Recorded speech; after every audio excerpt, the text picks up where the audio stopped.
भगवान को लेकर चले हैं। चलते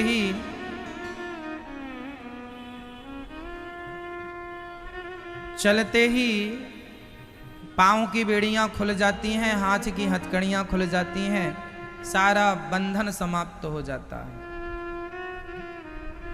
अर्थ क्या है? अर्थ यही है कि भगवान यदि हमारे मन में है, चित्त में है, हमारे भीतर है, तो भगवान के भक्त को कोई बांध नहीं सकता।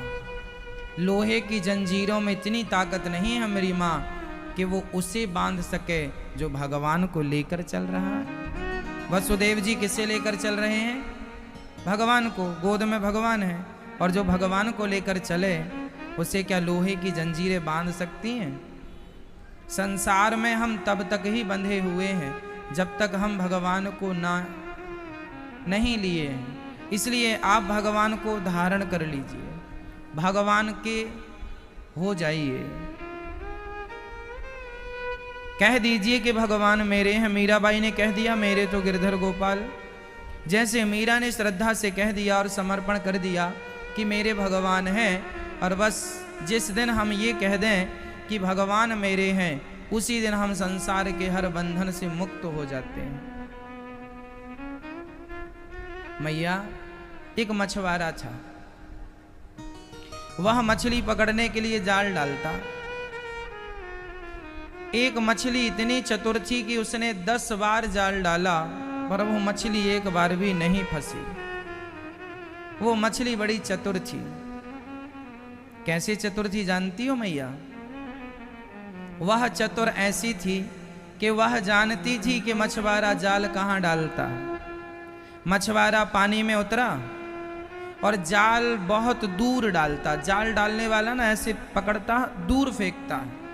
जो मछली मछुआरे से दूर थी वो तो फंस गई, पर वो मछली इतनी चतुर थी कि जब वो जाल डाले तो वह मछुआरे के पांव के पास, चरणों के पास आकर घूमने लग जाए। कोई अपने पांव में तो जाल डालेगा नहीं। तो जो मछली मछुआरे से दूर थी वो तो फंसती गई, जो मछुआरे के चरणों में थी वो नहीं फंसी। बस सिंपल फंडा है। जो ईश्वर के चरणों में रहता है वो दुखों के जाल में, माया के जाल में कभी नहीं फंसता।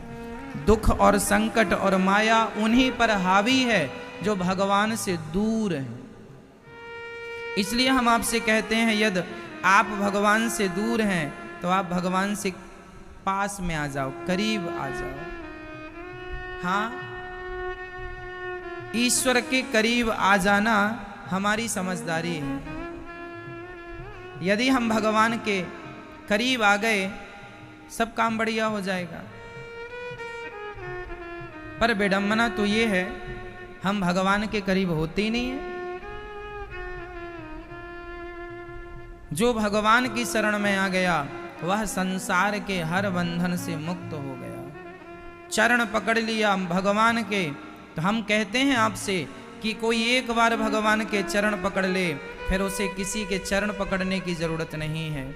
यदि एक बार भगवान के सामने खड़ा हो जाए, एक बार भगवान के सामने कोई रो ले, तो किसी के सामने फिर उसे रोने की जरूरत नहीं पड़ती। एक बार भगवान के सामने रो ले कि प्रभु मैं आपका हूँ, मैं दीन हूँ, मैं सताया हूँ, मैं ठुकराया हूँ, मुझे अपना लो, मुझे स्वीकार कर लो।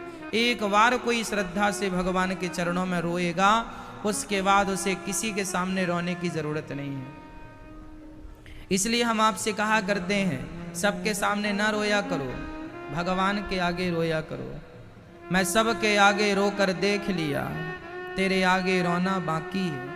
भगवान के आगे रोना बाकी है, बाकी तो सबके घर जा जा करके आपने रो ही लिया। एक बार भगवान के आगे रो लो, फिर किसी के आगे रोना नहीं पड़ेगा।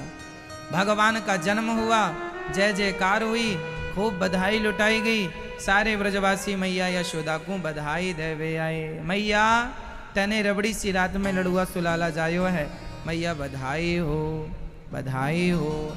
सारी सखियां ब्रजवासी बगलबंदी पहन के, थापक हुआ चंदन लगा के, और बढ़िया थाली पे टोकनी में और बढ़िया मिठाई भर भर के खिलौने भर भर के और ब्रजवासी ले लेके जाने लगे। कोई सोना लेकर, कोई चांदी लेकर नंद बाबा के द्वार पर बधाई दे रहे हैं। बाबा बधाई हो, छोरा के लाला के जन्म की बधाई देवे के ताई आयो हूँ मैया, बाबा बधाई स्वीकार करो। बाबा निकल के आए, भैया तुम सबन के आशीर्वाद से छोरा भयो है, तुम